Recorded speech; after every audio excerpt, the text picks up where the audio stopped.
ಈ ಬಜೆಟ್ ಮೇಲ್ನೋಟಕ್ಕೆ ಬಹಳ ಆಕರ್ಷವಾಗಿ ಕಂಡ್ರೂ ಸಹ ಆ ಬಜೆಟ್ನ ಒಳಗೆ ಹೊಕ್ಕಿ ನೋಡಿದಾಗ ರಾಜ್ಯದ ಜನರ ನಿರೀಕ್ಷೆ ಹುಸಿಯಾಗಿರ್ತಕ್ಕಂಥದ್ರಲ್ಲಿ ಯಾವುದೇ ಅನುಮಾನ ಇಲ್ಲ. ಕೇವಲ ಖಾಲಿ ಭರವಸೆಗಳನ್ನ, ಬರೀ ಘೋಷಣೆಗಳನ್ನ ಮತ್ತು ಅಭಿವೃದ್ಧಿ ಕಾರ್ಯಗಳ ನಿರ್ಲಕ್ಷ್ಯವನ್ನ ಈ ಸರ್ಕಾರ ಸಂಪೂರ್ಣವಾಗಿ ಮಾಡಿದೆ ಅನ್ನೋದನ್ನ ಈ ಸಂದರ್ಭದಲ್ಲಿ ಹೇಳ್ತಾ, ಈ ಸರ್ಕಾರ ಮಾನ್ಯ ಮುಖ್ಯಮಂತ್ರಿಗಳು ಮಂಡಿಸಿರ್ತಕ್ಕಂಥ ಬಜೆಟ್ ತಮ್ಮ ನಾಯಕತ್ವದ ದಿವಾಳಿತನವನ್ನ ಪ್ರದರ್ಶಿಸಿದ್ದಾರೆ ವಿನಃ ಅವರ ಅನುಭವ ಉಪಯೋಗ ಸದ್ಬಳಕೆ ಮಾಡಿಕೊಂಡು ಈ ರಾಜ್ಯಕ್ಕೆ ಅನುಕೂಲ ಆಗ್ತಕ್ಕಂಥ ನಿಟ್ಟಿನಲ್ಲಿ ಯಾವುದನ್ನು ಮಾಡಿಲ್ಲ ಅನ್ನೋದನ್ನ ಈ ಸಂದರ್ಭದಲ್ಲಿ ಹೇಳೋದಕ್ಕೆ ಇಚ್ಛೆ ಪಡ್ತೇನೆ. ಮಾನ್ಯ ಸಭಾಧ್ಯಕ್ಷರೇ, ಕರ್ನಾಟಕದ ಸಾಲವನ್ನ ತೀರ್ಸೋದಕ್ಕೆ ಇವತ್ತು ಸಾಲವನ್ನ ಹೆಚ್ಚೆಚ್ಚು ಮಾಡ್ಕೊಂಡು ಹೋಗ್ತಕ್ಕಂಥದ್ದು ಒಂದೇ ಇವತ್ತು ಆಗಿರುವಂತದ್ದು. ಒಟ್ಟಾರೆಯಾಗಿ ನಮ್ಮ ಕರ್ನಾಟಕ ರಾಜ್ಯ ಇವತ್ತು ಸಾಲದ ಸುಳಿಯಲ್ಲಿ ಸಿಲುಕಿ ಹಾಕಿಕೊಂಡು ಇವತ್ತು ಪರದಾಡ್ತಾ ಇರ್ತಕ್ಕಂಥದ್ದನ್ನ ನಾ ಈ ಸಂದರ್ಭದಲ್ಲಿ ಉಲ್ಲೇಖ ಮಾಡೋದಕ್ಕೆ ಇಚ್ಛೆ ಪಡ್ತೇನೆ. ಮೊನ್ನೆ ಸಭಾಧ್ಯಕ್ಷರೇ, ಹಿಂದಿನ ಬಿಜೆಪಿ ಸರ್ಕಾರ ರಾಜ್ಯದಲ್ಲಿ ಅಸ್ತಿತ್ವದಲ್ಲಿ ಇದ್ದಂತ ಸಂದರ್ಭದಲ್ಲಿ ಅಂದಿನ ಅಂಕಿಅಂಶಗಳನ್ನ ಮತ್ತು ಇಂದಿನ ಅಂಕಿಅಂಶಗಳನ್ನ ತುಲನೆ ಮಾಡ್ತಕ್ಕಂಥ ಪ್ರಯತ್ನ ನಾನು ಮಾಡ್ತೇನೆ. 2022-23ರಲ್ಲಿ ಬಿಜೆಪಿ ಸರ್ಕಾರ ಇದ್ದಾಗ ಬಾರೋಯಿಂಗ್ ಎಷ್ಟಿತ್ತು? 44,549 ಕೋಟಿ. ಟೋಟಲ್ ಲಯಬಿಲಿಟಿ ಎಷ್ಟಿತ್ತು? 5,18,366 ಕೋಟಿ. ಈ 5,18,366 ಕೋಟಿ ನನ್ನ ಆಡಳಿತ ಪಕ್ಷದ ಸದಸ್ಯರು ಮಾತನಾಡ್ತಾ ಹೇಳ್ತಿದ್ರು, ಏನ್ ಬಿಜೆಪಿ ಸರ್ಕಾರನೇ 5,18,000 ಕೋಟಿ ಸಾಲ ಮಾಡಿದೆ ನಂಗೆ ಉಲ್ಲೇಖ ಮಾಡ್ತಾ ಇದ್ರು. ಹಿಂದಿನ ಎಲ್ಲಾ ಸರ್ಕಾರಗಳು ಏನ್ ಸಾಲ ಮಾಡಿದ್ರು ಅದೆಲ್ಲವನ್ನು ಕೂಡ ಒಟ್ಟ ಹಾಕಿದ್ರೆ 5,18,000 ಕೋಟಿ ಅನ್ನೋದನ್ನ ಹೇಳ್ತಾ, ಇಂಟ್ರೆಸ್ಟ್ ಪೇಮೆಂಟ್ ಬಡ್ಡಿಗೆ 28,427 ಕೋಟಿ ಆಗಿರುವಂತದ್ದು. ಆದ್ರೆ ಇವತ್ತೇನಾಗಿದೆ ಪರಿಸ್ಥಿತಿ? ಹಿಂದೆ ಬಾರೋಯಿಂಗ್ 44,549 ಕೋಟಿ ಇದ್ರೆ ಈ ಸರ್ಕಾರ ಬಂದ ಮೇಲೆ 23-24ರಲ್ಲಿ 44,549 ಕೋಟಿಯಿಂದ 85,818 ಕೋಟಿಗೆ ಹೋಗ್ತದೆ. ಇಂಟ್ರೆಸ್ಟ್ ಪೇಮೆಂಟ್ 34,027 ಕೋಟಿಗೆ ಹೋಗ್ತದೆ. 24, 25, 25, 26, 26, 27ಕ್ಕೆ ಲೆಕ್ಕ ಹಾಕಿದ್ರೆ 22-23ರಲ್ಲಿ 44,549 ಕೋಟಿ ಸಾಲ ಇದ್ರೆ ಈಗ 26-27ರಲ್ಲಿ 1,32,000 ಕೋಟಿಗೂ ಹೆಚ್ಚು ಸಾಲವನ್ನ ಮಾಡಿರ್ತಕ್ಕಂಥದ್ದು. ಟೋಟಲ್ ಲಯಬಿಲಿಟಿ ಎಷ್ಟಾಗಿದೆ? 8,24,389 ಕೋಟಿ. ಇಂಟ್ರೆಸ್ಟ್ ಪೇಮೆಂಟ್ 53,332 ಕೋಟಿ ಅನ್ನೋದನ್ನ ಈ ಸದನದ ಗಮನಕ್ಕೆ ತರಕ್ಕೆ ಇಚ್ಛಪಡಿದೆ. ಇಲ್ಲಿ ಗಮನಿಸಬೇಕಾಗಿರ್ತಕ್ಕಂಥ ಅಂಶ ಏನು ಅಂತ ಹೇಳಿದ್ರೆ, 4,48,000 ಕೋಟಿ ಗಾತ್ರದ ಬಜೆಟ್ ಆದ್ರೂ ಸಹ ಈ ಹಣದಿಂದ ಎಷ್ಟೊತ್ತು ರಾಜ್ಯದಲ್ಲಿ ಕ್ಯಾಪಿಟಲ್ ಇನ್ವೆಸ್ಟ್ಮೆಂಟ್ ಹೋಗಿದೆ ಅನ್ನೋದನ್ನು ಕೂಡ ಇವತ್ತು ನಾವು ಆಲೋಚನೆ ಮಾಡಬೇಕಾಗಿದೆ. ಯಾವುದೇ ಹಣವನ್ನ ಹೆಚ್ಚು ಕ್ಯಾಪಿಟಲ್ ಇನ್ವೆಸ್ಟ್ಮೆಂಟ್ ಗೆ ಬಳಕೆ ಮಾಡ್ಕೊಳ್ಳದೇನೆ ಇವತ್ತು ಸಂಪೂರ್ಣವಾಗಿ ಸಾಲ, ಬಡ್ಡಿ ಕಟ್ತಕ್ಕಂಥದ್ದು, ರೆವಿನ್ಯೂ ಎಕ್ಸ್ಪೆಂಡಿಚರ್ ಗೆ ಬಳಸ್ತಾ ಇರ್ತಕ್ಕಂಥದ್ದು ನೋಡ್ತಾ ಇದ್ದೇವೆ. ಮಾನ್ಯ ಸಭಾಧ್ಯಕ್ಷ, ಬಂಡವಾಳ ವೆಚ್ಚ 2022-23ರಲ್ಲಿ ಹಿಂದಿನ ಬಿಜೆಪಿ ಸರ್ಕಾರ ಇದ್ದಾಗ ಬಂಡವಾಳ ವೆಚ್ಚ 57,348 ರೂಪಾಯಿ ಇತ್ತು. 23, 24, 24, 25, 26, 27 ಗಮನಿಸಿದ್ರೆ ಇವತ್ತಿನ ಈ ಆರ್ಥಿಕ ವರ್ಷದ ಬಂಡವಾಳ ವೆಚ್ಚ ಎಷ್ಟು ಅಂತ ಹೇಳಿದ್ರೆ ಕೇವಲ 71,924 ಕೋಟಿ ರೂಪಾಯಿಗಳು ಮಾತ್ರ. ಅಂದ್ರೆ 2022-23ರಲ್ಲಿ 57,000 ಕೋಟಿ ಇದ್ರೆ ಈಗ 71,000 ಕೋಟಿ, ಕೇವಲ 14,000 ಕೋಟಿ ರೂಪಾಯಿಗಳು. ಬಜೆಟ್ ಗಾತ್ರ ಎಷ್ಟು? 4,48,000 ಕೋಟಿ. ಇವರ ಬಂಡವಾಳ ವೆಚ್ಚ 2022, 23, 26, 27 ಕಂಪೇರ್ ಮಾಡಿದ್ರೆ ಕೇವಲ 14,000 ಕೋಟಿ ರೂಪಾಯಿಗಳು ಮಾತ್ರ ಬಂಡವಾಳ ವೆಚ್ಚ ಹೆಚ್ಚಾಗಿರುವಂತದ್ದು ಬಿಟ್ರೆ ಇದರಲ್ಲಿ ಕ್ಯಾಪಿಟಲ್ ಎಕ್ಸ್ಪೆಂಡಿಚರ್ ಇದು ಯಾವುದಕ್ಕೂ ಕೂಡ ಇವರು ಗಮನ ಹರಿಸದೇ ಇರತಕ್ಕಂತ ಅಂಶವನ್ನ ತಮ್ಮ ಮುಖೇನ ಸದನದ ಗಮನಕ್ಕೆ ತರಕ್ಕೆ ಇಚ್ಛೆ ಪಡ್ತಾನೆ. ಇವತ್ತು ಸರ್ಕಾರದ ಬೆಳವಣಿಗೆ ಯಾವ್ದ್ರಲ್ಲಿದೆ ಅಂತ ಹೇಳಿದ್ರೆ, ಸಾಲ ಮಾಡುವುದರಲ್ಲಿ ಈ ಸರ್ಕಾರದ ಸಾಧನೆ ಆಗಿದೆ ವಿನಃ ರಾಜ್ಯದ ಸರ್ವತೋನ್ಮುಖ ಅಭಿವೃದ್ಧಿ ವಿಚಾರದಲ್ಲಿ ಏನು ಕೂಡ ಬೆಳವಣಿಗೆ ಆಗಿಲ್ಲ. ಮಾನ್ಯ ಸಭಾಧ್ಯಕ್ಷರೇ, ಉದಾಹರಣೆಗೆ ಹೇಳೋದಾದ್ರೆ ಇವತ್ತು ವಾಟರ್ ರಿಸೋರ್ಸಸ್ ಡೆವಲಪ್ ಡಿಪಾರ್ಟ್ಮೆಂಟ್ ಅಲ್ಲಿ 2025-26ರಲ್ಲಿ 22,190 ಕೋಟಿ ರೂಪಾಯಿಗಳನ್ನ ಕೊಡ್ತಾರೆ ಅಲೋಕೇಶನ್ ಆಫ್ ಫಂಡ್ಸ್. 26-27ರಲ್ಲಿ 22,430 ಕೋಟಿ ರೂಪಾಯಿಗಳನ್ನ ಕೊಡ್ತಾರೆ ವಾಟರ್ ರಿಸೋರ್ಸಸ್ ಡಿಪಾರ್ಟ್ಮೆಂಟ್ ಅಲ್ಲಿ.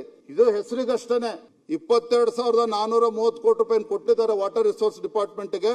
ಇದರಲ್ಲಿ 8,500 ಕೋಟಿ ರೂಪಾಯಿಗಳು ಆ ಇಲಾಖೆಯ ಸಂಬಳಕ್ಕೆ ಹೋಗ್ತಕ್ಕಂಥದ್ದು. 22,430 ಕೋಟಿನಲ್ಲಿ 8,500 ಕೋಟಿ ರೂಪಾಯಿ ಸಂಬಳಕ್ಕೆ ಹೋದ್ರೆ ಇಂಟ್ರೆಸ್ಟ್ ಪೇಮೆಂಟ್ ಗೆ 4,400 ಕೋಟಿ ರೂಪಾಯಿ ಹೋಗ್ತದೆ. ಇವರು ಕ್ಯಾಪಿಟಲ್ ಔಟ್ಲೇ ಉಳಿತಕ್ಕಂಥದ್ದೆಷ್ಟು? ಕೇವಲ 9,290 ರೂಪಾಯಿಗಳಷ್ಟೇ ಕಾಮಗಾರಿಗೆ. ಏನು ಕಾಮಗಾರಿ ಮಾಡಬೇಕು ಅಂತ ಹೇಳ್ತಾರೆ. ರಾಜ್ಯದಲ್ಲಿ ಏನ್ ಹಿಂದಿನ ಬಿಜೆಪಿ ಸರ್ಕಾರ ಇದ್ದಾಗ 70%, 80% ಅಷ್ಟು ಕಾಮಗಾರಿಗಳು ಆಗಿ ಇನ್ನೇನು 20% ಬಾಕಿ ಉಳ್ಕೊಂಡಿದೆ. ಅದಕ್ಕೆ ಸುಮಾರು 90,000 ಕೋಟಿ ರೂಪಾಯಿಗಳು ಬೇಕಾಗ್ತದೆ. ಆದ್ರೆ ಇವ್ರದ್ದು ಕ್ಯಾಪಿಟಲ್ ಔಟ್ಲೇ ಎಷ್ಟಿದೆ? ಕೇವಲ 9,290 ಕೋಟಿ. ಮಾನ್ಯ ಸಭಾಧ್ಯಕ್ಷರು ಗಮನಿಸಬೇಕಾಗಿರ್ತಕ್ಕಂಥ ಅಂಶ ಏನು ಅಂತ ಹೇಳಿದ್ರೆ, ಬಾಕಿ ಉಳಿದಿರ್ತಕ್ಕಂಥ ಹಿಂದಿನ ಕಾಮಗಾರಿಗಳು 15%, 20% ಏನು ಮುಗಿಸ್ಬೇಕು. ಅದಕ್ಕೆ ಆಸ್ ಆನ್ ಟುಡೇ 90,000 ಕೋಟಿ ರೂಪಾಯಿಗಳು ಬೇಕು. ಆ ಹಣವನ್ನ ಬಿಡುಗಡೆ ಮಾಡೋದಕ್ಕೆ ಇನ್ನು 6 ತಿಂಗಳು, 1 ವರ್ಷ ಡಿಲೇ ಮಾಡಿದ್ರೆ ಈ 90,000 ಕೋಟಿನೂ ಕೂಡ 1,25,000, 1,30,000 ಕೋಟಿ ಹೋಗ್ತದೆ. ಆದ್ರೆ ಇವ್ರು ಇಟ್ಟಿರ್ತಕ್ಕಂಥದ್ದೆಷ್ಟು? 26-27ನೇ ಆರ್ಥಿಕ ವರ್ಷಕ್ಕೆ ಆಯವ್ಯಯದಲ್ಲಿ ಕೇವಲ 9,290 ರೂಪಾಯಿ ಇಟ್ಟಿರ್ತಕ್ಕಂಥದ್ದು. ಮಾನ್ಯ ಸಭಾಧ್ಯಕ್ಷರೇ, ಎರಡನೇದು ರೆವಿನ್ಯೂ ಎಕ್ಸ್ಪೆಂಡಿಚರ್ ಬಗ್ಗೆ, ರಾಜಸ್ವ ವೆಚ್ಚ ಬಗ್ಗೆ. ಇವತ್ತು 2022-23ರಲ್ಲಿ 2,15,584 ಕೋಟಿಗಳಿತ್ತು. 26-27ಕ್ಕೆ 3,38,707 ಕೋಟಿ ಇರ್ತಕ್ಕಂಥದ್ದು. ಅಂದ್ರೆ ಇದು ಅರ್ಥ ಏನು ಅಂತ ಹೇಳಿದ್ರೆ, ಏನು ರಾಜ್ಯ ಸರ್ಕಾರ ಇಷ್ಟೆಲ್ಲ ಸಾಲ ಮಾಡ್ತಾ ಇದೆ, ಇದನ್ನ ಸಮಂಜಸವಾಗಿ ರಾಜ್ಯದ ಅಭಿವೃದ್ಧಿ ದೃಷ್ಟಿಯಿಂದ ಬಳಸ್ಕೊಳ್ದೇನೆ ಈ ಹಣ ಇವತ್ತು ಯಾವ ರೀತಿ ಖರ್ಚು ಮಾಡ್ತಾ ಇದೆ ರಾಜ್ಯ ಸರ್ಕಾರ ಅಂತ ಹೇಳಿದ್ರೆ, ಆಗ್ಲೇ ಮೊನ್ನೆ ವಿರೋಧ ಪಕ್ಷದ ನಾಯಕರು ಮೊನ್ನೆ ಮಾತನಾಡ್ತಾ ಹೇಳಿದ್ರು, ಶಾಸಕರು ಇರ್ತಕ್ಕಂಥದ್ದು ಆಡಳಿತ ಪಕ್ಷದಲ್ಲಿ 138 ಜನ ಇದ್ರು ಸಹ, 139 ಜನ ಇದ್ರು ಸಹ ಶಾಸಕರು ಇರ್ತಕ್ಕಂಥವ್ರು ಎಲ್ಲರೂ ಕೂಡ ಕ್ಯಾಬಿನೆಟ್ ರ್ಯಾಂಕ್. ಅದು ಸಾಲದಕ್ಕೆ ಅಂದಂಗೆ ಇಡೀ ರಾಜ್ಯದಲ್ಲಿ ಪ್ರತಿ ವಿಧಾನಸಭಾ ಕ್ಷೇತ್ರದಲ್ಲಿ ಗ್ಯಾರಂಟಿ ಅಧ್ಯಕ್ಷರು, ಜಿಲ್ಲಾ ಮಟ್ಟದಲ್ಲಿ ಗ್ಯಾರಂಟಿ ಅಧ್ಯಕ್ಷರು, ಅವರಿಗೆ ಕ್ಯಾಬಿನೆಟ್ ರ್ಯಾಂಕ್, ಜಿಲ್ಲಾ ಮಟ್ಟದಲ್ಲಿರೋರಿಗೆ ಅವರಿಗೆ ಆಫೀಸು, ಅವರಿಗೆ ಸಂಬಳ, ಅವರಿಗೆ PA, ಒಟ್ಟಾರೆಯಾಗಿ ಪ್ರತಿಯೊಬ್ರು 144 ಜನಕ್ಕೆ ಕ್ಯಾಬಿನೆಟ್ ರ್ಯಾಂಕ್ ಕೊಟ್ಟಿದ್ದಾರೆ. ಪ್ರತಿ ತಿಂಗಳು ಕನಿಷ್ಠ 3 ರಿಂದ 3.5 ಲಕ್ಷ ರೂಪಾಯಿ ಖರ್ಚು ಮಾಡ್ತಾರೆ. ಮಾನ್ಯ ಸಭಾಧ್ಯಕ್ಷರೇ, ಈ ರೀತಿ ದುಂದು ವೆಚ್ಚಕ್ಕೆ ಕಡಿವಾಣ ಹಾಕ್ದೇನೆ ಏನು ತೆರಿಗೆ ಹಣವನ್ನ ಮನಸೋ ಇಚ್ಛೆ ಮಾಡ್ತಾ ಇರ್ತಕ್ಕಂಥದ್ದನ್ನ ನಾವು ಗಮನಿಸ್ತಾ ಇದ್ದೇವೆ. ರಾಜ್ಯದ ಮುಖ್ಯಮಂತ್ರಿಗಳು ಹ್ಯಾಟ್ರಿಕ್ ಸಾಧನೆಯನ್ನ ಮಾಡಿದ್ದಾರೆ. ಏನ್ ಹ್ಯಾಟ್ರಿಕ್ ಸಾಧನೆಯನ್ನ ಮಾಡಿದ್ದಾರೆ?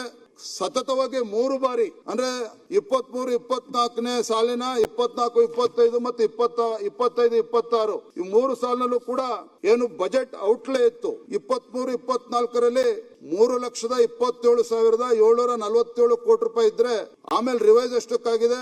3,27,000ದಿಂದ 3,17,000 ತರ್ತಾರೆ, ಅಂದ್ರೆ -3%. ಅದೇ ರೀತಿ 24-25ರಲ್ಲಿ 3,71,000 ಕೋಟಿ ಇದ್ರೆ ಅದನ್ನ 3,68,000 ಕೋಟಿ ತರ್ತಾರೆ, ಅಂದ್ರೆ -3%. ಅದೇ ರೀತಿ 25-26 4,09,549 ಕೋಟಿ ಇದ್ರೆ ಅದನ್ನ ರಿವೈಸ್ ಮಾಡಿ 3,95,000 ಕೋಟಿಗೆ ತರ್ತಾರೆ, ಅಲ್ಲೂ ಕೂಡ -3%. ಅಂದ್ರೆ ಇದರಲ್ಲಿ ಮಾನ್ಯ ಹಣಕಾಸಿನ ಸಚಿವರು ಹ್ಯಾಟ್ರಿಕ್ ಸಾಧನೆ ಮಾಡಿದ್ದಾರೆ ವಿನಃ ಮತ್ತೊಂದು ರೆವಿನ್ಯೂ ಡೆಫಿಸಿಟ್ 23-24ರಲ್ಲಿ 12,523 ಕೋಟಿ ರೂಪಾಯಿಗಳಿದ್ರೆ ರಿವೈಸ್ ಎಸ್ಟಿಮೇಟ್ ಎಷ್ಟಾಗಿದೆ ಅಂತ ಹೇಳಿದ್ರೆ 13,951 ಕೋಟಿ ಆಗಿದೆ. ಅದೇ ರೀತಿ 24-25ರಲ್ಲಿ 22,957 ಕೋಟಿ ಇದ್ರೆ 26,120 ಅಂದ್ರೆ 14% ಎಕ್ಸ್ಟ್ರಾ ಆಗಿರ್ತಕ್ಕಂಥದ್ದು. ಈ ರೀತಿ ಹ್ಯಾಟ್ರಿಕ್ ಅನ್ನ ಸಾಧನೆ ಮಾಡಿದ್ದಾರೆ ವಿನಃ ಕಂಪೇರ್ ಟು ಬಿಜೆಪಿ ಗವರ್ಮೆಂಟ್ 2022-23ರಲ್ಲಿ ಬಜೆಟ್ ಔಟ್ಲೇ